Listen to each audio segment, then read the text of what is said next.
কোনো প্রশ্নই আসে না। আর মাঠে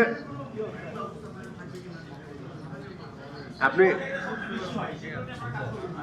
আমরা ঢাকা থেকে মনিটর তো অবশ্যই করব, পাশাপাশি স্থানীয়ভাবে যারা ক্রীড়াবিদ রয়েছে, কারণ ফাইনাল এন্ডে যারা জাতীয় পর্যায়ে বা যেই ধরনের প্রতিভাবান খেলোয়াড়দেরকে অন্বেষণ করা হবে, ফাইনালি কিন্তু অ্যাজ এ স্পোর্টস ম্যান হিসেবে, স্পোর্টস মিনিস্টার হিসেবে না, অ্যাজ এ স্পোর্টস ম্যান হিসেবে আমি নিজের চোখেই দেখব যে যাদেরকে আনা হয়েছে তারা সত্যিকার অর্থে প্রতিভাবান কিনা। সো এখানে যারাই আনবে তাদের কোনো স্বজনপ্রীতি করার কোনো সুযোগ নেই। আর মাঠের যে বিষয়টি বললেন,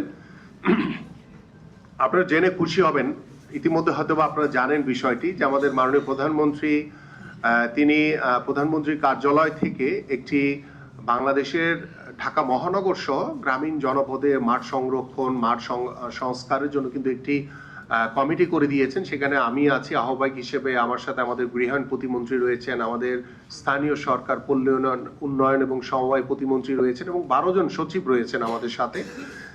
তো সেই সবাই মিলে আমরা কিন্তু ইতিমধ্যে ঢাকা মহানগরীর বেশ কিছু মাঠ পরিদর্শন করেছি, এবং আমরা অলরেডি আমাদের ঢাকা জেলা প্রশাসককে বলা হয়েছে এবং আমাদের উত্তর এবং দক্ষিণ সিটি কর্পোরেশনকে বলা হয়েছে, এবং আমরা জেলা প্রশাসনকে ইতিমধ্যে চিঠি দেওয়া হয়েছে যে সারা বাংলাদেশের প্রত্যেকটি ইউনিয়ন পর্যায়ে একটি করে মাঠ, উপজেলা পর্যায়ে একটি করে মাঠ, এবং অন্যান্য যে খালি জায়গাগুলো রয়েছে সেগুলোকে আমরা সংস্কার করে কিভাবে খেলার উপযোগী তৈরি করতে পারি, একটি বৃহৎ পরিকল্পনা নিয়ে কিন্তু আমরা কার্যক্রম শুরু করেছি। সো আমি যেহেতু বলেছি যে এটি শুরু করেছি, সো এটার একটি চলমান প্রক্রিয়া। সো চলতে চলতে আপনারাও দেখবেন যে আসলে আমাদের কার্যক্রমগুলো কিভাবে আপনাদের সামনে প্রেজেন্ট করছি, এবং বাস্তবিক অর্থেই আমরা আগামী প্রজন্মের কাছে একটি ক্রীড়া বান্ধব পরিবেশ আমরা তৈরি করতে চাই, যে ক্রীড়াঙ্গনের মাধ্যমে শুধু আমার পরিবার না, আমার সমাজ না, রাষ্ট্রীয়ভাবে একটি গুণগত পরিবর্তন আনতে আমরা পারবো বলে আমরা বিশ্বাস করি।